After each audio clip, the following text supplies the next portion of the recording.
ভাই আজকে আর কিছুক্ষণ পর আজকের একবারে সেরা লেভেলের একবারে ইন্টারেস্টিং ম্যাচ শুরু হতে চলেছে, যেই ম্যাচটি দেখার জন্য সবাই একবারে অপেক্ষা করে আছে। কারণ এই ম্যাচে খেলবে 15 বছরের বাচ্চা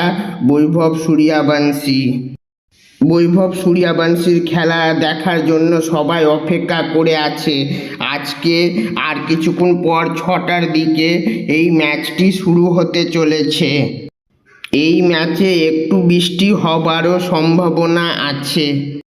এই ম্যাচটি হতে চলেছে ইস্টমন্ড বেলফাস্ট গ্রাউন্ডে। আর এই ম্যাচের আমি একটা বেস্ট প্লেয়িং 11 তৈরি করেছি, যে কারা কারা খেলতে পারে। প্রথমে বৈভব সূর্যবংশী, তারপরে অভিষেক শর্মা, তারপরে সঞ্জু স্যামসন, তারপরে ঈশান কিষান, তারপরে শ্রেয়াস আইয়ার, তারপরে তিলক বর্মা, তারপরে শিবম দুবে বা ওয়াশিংটন সুন্দরকে রেখেছি। কারণ যাকে যখন মনে হবে যে ম্যাচে দরকার তাকে তখন খেলাতে পারে। আর তারপর রয়েছে অক্ষর পটেল, তারপরে রয়েছে হর্ষিত রানা, তারপরে রয়েছে অর্শদীপ সিং, তারপরে রেখেছি রবি বিষ্ণইকে।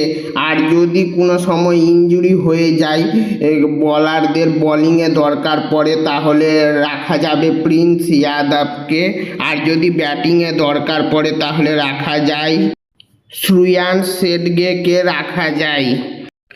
এই ম্যাচে কি হয় তা লাস্ট অবধি দেখা যাক, কে কে খেলে এই ম্যাচে তাও লাস্ট অবধি দেখা যাক। আর যদি তোমরা এরকম ক্রিকেটের নতুন নতুন ভিডিও আর আপডেট পেতে চাও, তাহলে আমার এই ইউটিউব চ্যানেলটি তাড়াতাড়ি লাইক কমেন্ট শেয়ার সাবস্ক্রাইব তাড়াতাড়ি করে দাও এরকম নতুন নতুন ভিডিও আর আপডেট পেতে। আজকের এই ম্যাচে আমার মনে হয় 100% ইন্ডিয়া টিম এই ম্যাচটি জিতবে। তোমাদের এই ম্যাচের সম্বন্ধে কি মনে হয় তা তাড়াতাড়ি কমেন্ট করে জানাও, এবং আমার এই ইউটিউব চ্যানেলটি লাইক কমেন্ট শেয়ার সাবস্ক্রাইব করতে ভুলবে না আরও এরকম নতুন নতুন ভিডিও আর আপডেট পেতে।